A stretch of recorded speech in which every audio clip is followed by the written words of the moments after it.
Alright guys, I'm going to show you how to make a quick teriyaki sauce for a glaze for something I'm going to do here in a little bit, and I'm going to kind of keep that secret. So here we go. First we're going to need a cup of water. 1 cup of water. So here in my 1 cup of water. And then from that point, we're going to do 5 tablespoons of brown sugar mix. I am, excuse me, I am diabetic, so I do not use real sugar. So I use a Splenda brown sugar mix. So it's a little bit healthier than regular, and it keeps my blood sugars from spiking. So I'm going to do 5. So 1, 2,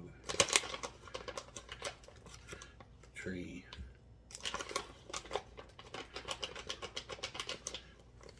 4, and 5. All right, next we're going to do is calls for honey, and I do not have honey. I don't have agave or anything like that, but I do have a sugar-free maple syrup. So I'm going to use that instead, and I'll tell you why. Because really, in the scope of things, you're not going to taste that maple at all. I'm going to add a soy sauce in a minute, and it's just going to drown that maple flavor out. So we're using it kind of part of extra sweetness. All right, so there.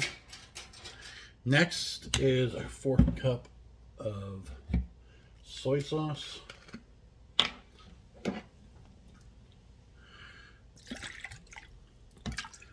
That just kind of bust out after I took the thing out. So there's your 4th. That anymore. That anymore.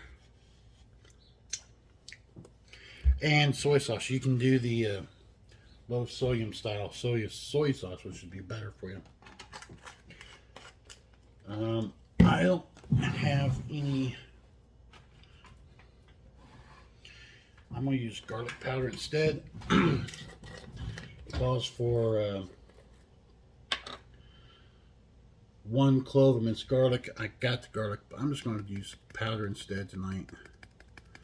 So you got to be careful with the garlic when you're using powder. It's actually more concentrated flavor. Alright, and now ginger. I need 1/2 teaspoon of ground ginger. So I'm just going to eyeball this. Everything I'm eyeballing, you can adjust to what you want. Alright. Alright, now we're going to move this over to the stove. And get you over there. And then a different bowl, really quick, I'm going to make a little slurry of a 1/4 cup of water and 2 tablespoons of cornstarch. That will help thicken it up. So I'm off camera right now, somewhat. I'm just going to do that really quick. 1 tablespoon, 2 tablespoons, right about there. So what I'm going to use this glaze for is I'm going to make some ribs, beef ribs. And everybody's like, oh my goodness, beef ribs. Well, first time I'm doing beef ribs, I really wanted to do them. We got them. The beef ribs, they're bone in, but they are they're the riblets. So I'm still going to get the flavor I want, but I thought, it's raining, it's pouring down rain. I can't even get to my smokers that well without getting soaking wet. So I'm going to put that on high. All right, now let's we're going to bring this up to a simmer or to a small boil so we can add our cornstarch and stuff to it to help thicken. So when I get done I'm actually on. Ow. Ooh, that's nice. Actually, you can taste a little bit of that maple, but with those ribs, it's not going to be. It's going to be pretty good with those ribs, I think. And don't be afraid. I've never done ribs before. I've never done this before. I've never done. Don't worry about it. You got to get out there and try. I mean, I didn't do ribs the first time without making some errors. But see, I learned from those errors, and I was able to correct those issues, correct, my temps, and correct how long I cooked it for. And I even messed with my dry rub for a while, trying to get to the best flavor profile I wanted. And really, at the end of the day, it's not about what other people like. I mean, I want people to enjoy my food.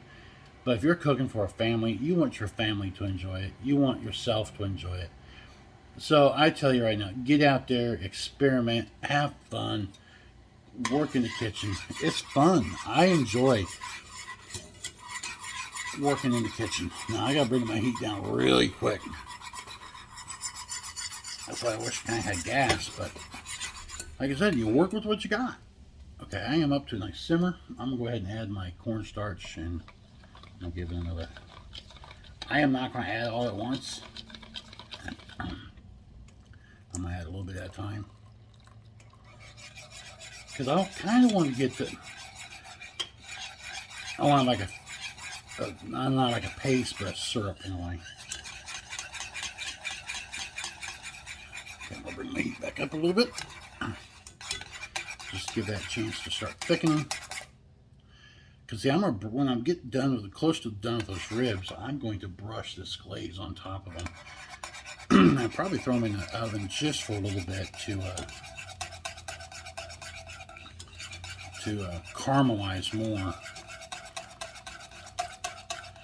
Then when I'm all said and done, I got a rub I'm going to use on them beforehand, and I'm going to use it after.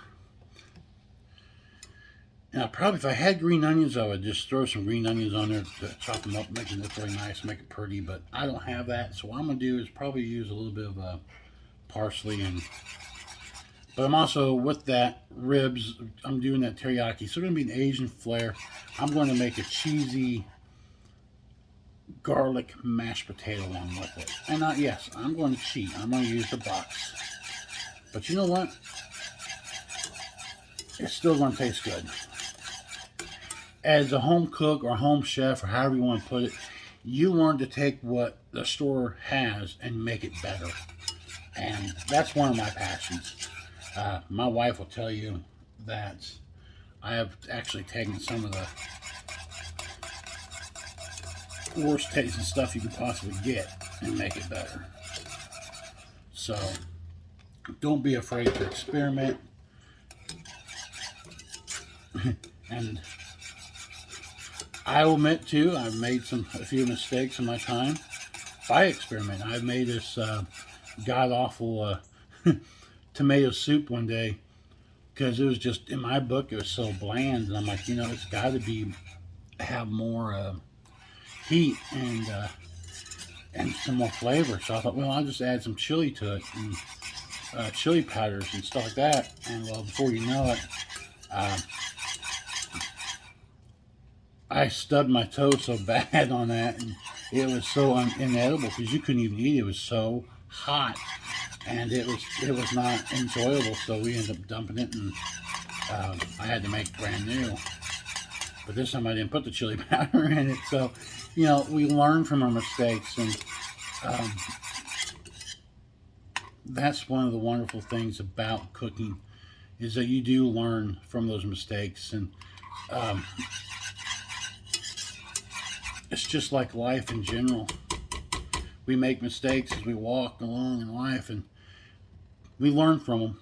And if we don't, we kind of have a tendency to repeat them, right? So this is just about done. I'm just going to let it come up to a little bit more of a simmer.